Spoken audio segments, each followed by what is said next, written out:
Hello అండి. ధనుర్మాసం start అయిపోయిందండోయ్! Every year కూడాను December 15 లేదా 16 తారీఖుల్లోనే ఈ ధనుర్మాసం అనేది స్టార్ట్ అవుతుంది. దీన్ని మేము నెలగంట పెట్టడం అని అంటాం. మీ సైడ్ ఏమంటారో కామెంట్స్‌లో చెప్పండి. డిసెంబర్ 15 నుంచి జాన్యువరి 15 వరకు అంటే మకర సంక్రాంతి వరకు ఈ మాసం అనేది ఉంటుంది. ఈ నెల రోజులు సూర్యుడు ధనుస్సు రాశిలో ఉంటాడు. అందుకే దీన్ని ధనుర్మాసం అని అంటారు. ఈ ధనుర్మాసంలో ప్రత్యేకించి మా సైడ్ కొన్ని ముగ్గులైతే పెట్టుకుంటారు. వాకిలంతా పెద్ద పెద్ద ముగ్గులతో అలంకరించుకుంటారు.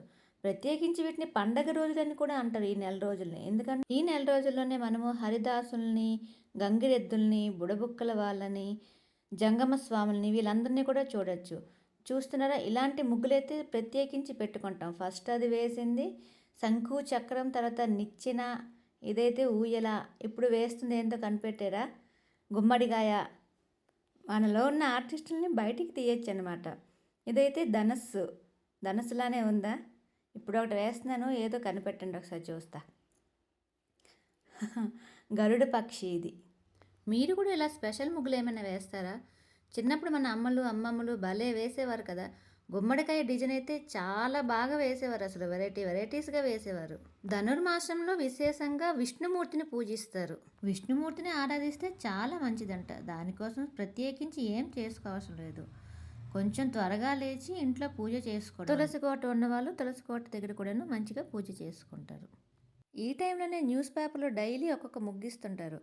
చిన్నప్పుడైతే ఆ పేపర్ ముక్కల్ని కట్ చేసుకుని ఒక్కొక్క పేపర్ నుంచి ఒక్కొక్క ముగ్గుని సేకరించేసి ఓహో నాన్న రాద్ధాంతం చేసేవాళ్ళమే. మీరు కూడా అలా చేసేవారా? ముగ్గుల్ని దాచుకునేవారా, నేర్చుకునేవారా పేపర్ చూసేసి? ధనుర్మాసం అనేసి తెలుగు నెలల పేర్లో అయితే ఉండదు, కానీ మాఘమాసం మధ్య నుండి స్టార్ట్ అవుతుంది. డిసెంబర్ 15 నుంచి జాన్యువరి 15 వరకు. ఎవ్రీ ఇయర్ కూడా మ్యాక్సిమం ఈ డేట్స్లోనే వస్తుంది. ధనుర్మాసం స్టార్ట్ అయింది అంటే ఇంకా పండగ స్టార్ట్ అయిపోతున్నట్టే. పండగ దగ్గరికి వచ్చేస్తుంటుంది. పండగ కోసం మనం కొత్త బట్టలు, ధాన్యం అన్నీ రెడీ చేసుకుంటాం. ఈ మాసం అంతా కూడాను సందడే సందడి. ఈ ధనుర్మాసంలో మీకు దగ్గరలో ఉన్న విష్ణుమూర్తి ఆలయాన్ని కానీ, వెంకటేశ్వర స్వామి ఆలయాన్ని కానీ వెళ్ళి ఒకసారి దర్శించుకొని రండి. మీరు కూడా ఈ ధనుర్మాసంలో ఇలా స్పెషల్ ముగ్గులు ఏమైనా వేసుకుంటారా? ఈ ధనుర్మాసంలో పెద్ద పెద్ద ముగ్గులు వేసుకోవడం అనేది చాలా స్పెషల్. మీరు కూడా అలా పెద్ద పెద్ద ముగ్గులు ఎప్పుడైనా వేసుకుంటుంటారా?